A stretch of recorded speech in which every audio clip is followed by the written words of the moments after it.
Welcome to જય માનપણા kitchen. હું લાબી આહિર આપશો ને મારા જય દ્વારકાધીશ. તો આજે હું તમારી સાથે શેર કરીશ કે ઘરના દહીંમાંથી બનતી એવી સ્વાદિષ્ટ ગુજરાતી કઢીની રેસીપી. તો ફ્રેન્ડ, કઢી તો તમે ઘણી વખત બનાવી છે, પણ આજે હું તમારી સાથે જે કઢી બનાવવાની રીત શેર કરવાની છું ને, તે રીત તમે ક્યારે ફોલો નહીં કરી હોય. તમે જો આ રીતે એકવાર કઢી બનાવશો ને, તો તમે વારંવાર આ રીતે કઢી બનાવવાનું પસંદ કરશો. એટલી સ્વાદિષ્ટ અને ખાટી મીઠી કઢી બનીને તૈયાર થાય છે. તો આ ગુજરાતી કઢી છે ને, આપણે સ્પેશિયલ મસાલા સાથે બનાવીશું. તો ગુજરાતી કઢી બનાવવા માટે અહીંયા મેં લીધું છે 1 વાટકી દહીં. દહીં મેં ઘરે જ મેળવેલું છે. અને બને ત્યાં સુધી છે ને, આપણે દહીંમાંથી કઢી બનાવીએ ને તો એકદમ સ્વાદિષ્ટ અને ખાવાની મજા પડે.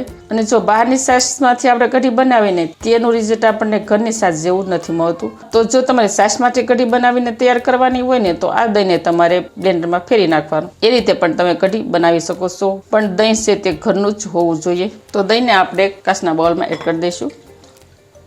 આમાં આપણે 1 ગ્લાસ જેટલું પાણી એડ કરી દઈશું. હવે આ દહીંને આપણે હેન્ડ મિક્સરથી ફેટી લઈશું. એટલે જે આપણું દહીં છે ને, એક સરસ રીતે ઘટ સરખું થઈ જાય. જો તમારી પાસે આ રીતનું હેન્ડ મિક્સર ન હોય ને, તો તમે આ રીતે ઝેણીથી પણ તેને ફેરી શકો છો. તમને ઝેણીથી બતાવીશ.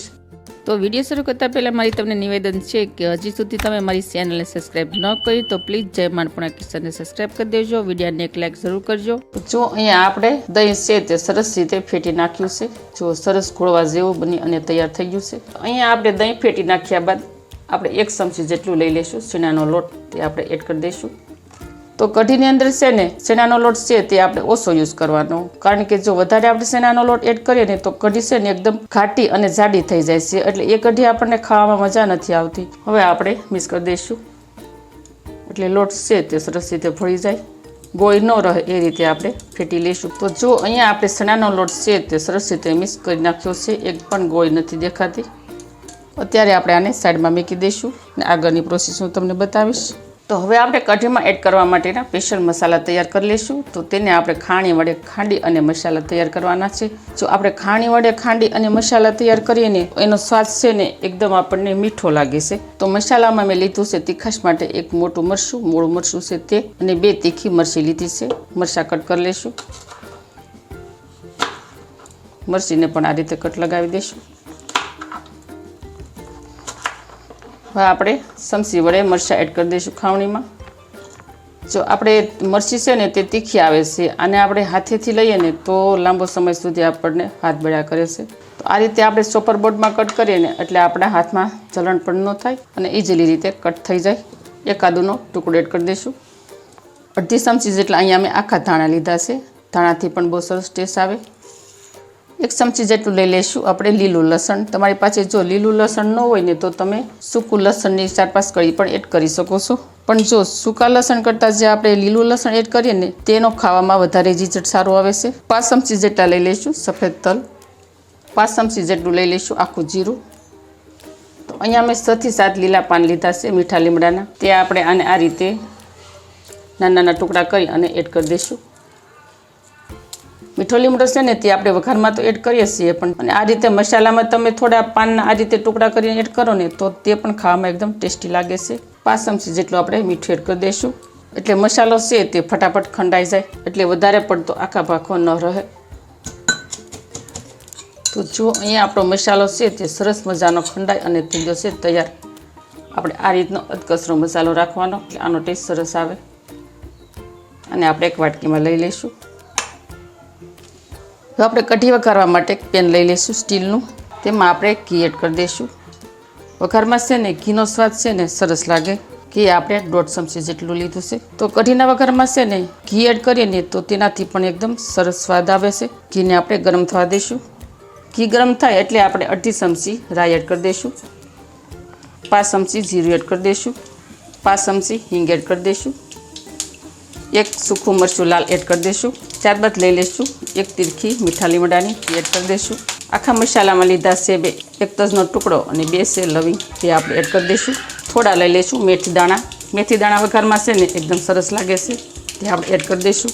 ત્યારબાદ જે આપણે ચટણી તૈયાર કરી હતી તે આપણે એડ કરી દઈશું. હવે આપણે એક ગળણી વડે ગાળી અને જે છાશનું બેટર તૈયાર કર્યું હતું તે એડ કરી દઈશું.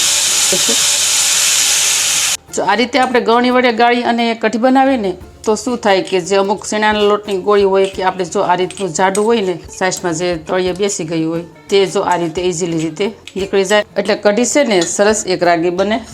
હવે આપણે કઢીને મિક્સ કરી દઈશું મસાલા સાથે. આપણે એકવાર કઢીને મિક્સ કરી દીધા બાદ અડધી ચમચી ધાણા જીરું પાવડર એડ કરી દઈશું અને ત્યારબાદ અહીંયા અમે સિંગદાણાને કલાક પહેલાં પલાળી નાખ્યા હતા. જો સરસ ફૂલી ગયા છે અને એકદમ સફેદ થઈ ગયા છે. આપણે સિંગદાણા એડ કરી દઈશું. સિંગદાણાથી પણ કઢીનો દેખાવ સરસ આવે. તો તમારે જો કઢીની પીળી બનાવવાની હોય તો તમારે આમાં આ સ્ટેજ ઉપર હળદર એડ કરી દેવાની. અત્યારે મારે ભાત સાથે ખાવાની છે એટલે હું કઢીને સફેદ બનાવું છું. હવે આપણને લાગે કે થોડી કઢી ઘટશે તો આમાં 1 વાટકી જેટલું પાણી ઉમેરવાનું. તો પાણી એડ કરીએ ને તો કઢી છે તે મીડિયમ ઘાટી બને, વધારે ઘટ ન બને. જો એકદમ સરસ તેની કન્સિસ્ટન્સી રહે. હવે આ કઢીને આપણે થોડી વાર ઉકાળી લઈશું. થોડી કઢી ઉકળે એટલે આપણે આમાં 1 ચમચી જેટલો ગોળ એડ કરી દેવાનો. ગોળથી કઢી છે ને ખાટી મીઠી લાગે છે અને ખાવાની ખૂબ મજા પડે છે. આ કઢી છે ને ગરમા ગરમ પીવાની ખૂબ મજા પડે છે. તો ફ્રેન્ડ, તમને આ ગુજરાતી કઢીની રેસીપી કેવી લાગી તે મને કમેન્ટ કરી જરૂર કહેજો અને તમે પણ આ રીતે કઢી બનાવી અને જરૂર ટ્રાય કરજો. બહુ સરસ કઢી ખાટી મીઠી અને ટેસ્ટી બને છે અને ખાતા નહીં ધરાવ એવી કઢી બનશે. હવે આપણે સ્વાદ મુજબ મીઠું એડ કરી દઈશું. કઢીમાં છે ને આપણે સેલેજ મીઠું એડ કરવાનું, નહીંતર છે ને કઢી ફાટવા કરે છે. લીલા ધાણા એડ કરી દઈશું. થોડું લીલું લસણ એડ કરી દઈશું. અહીંયા આપણી પરફેક્ટલી ટેસ્ટી કઢી બનીને થઈ જશે તૈયાર.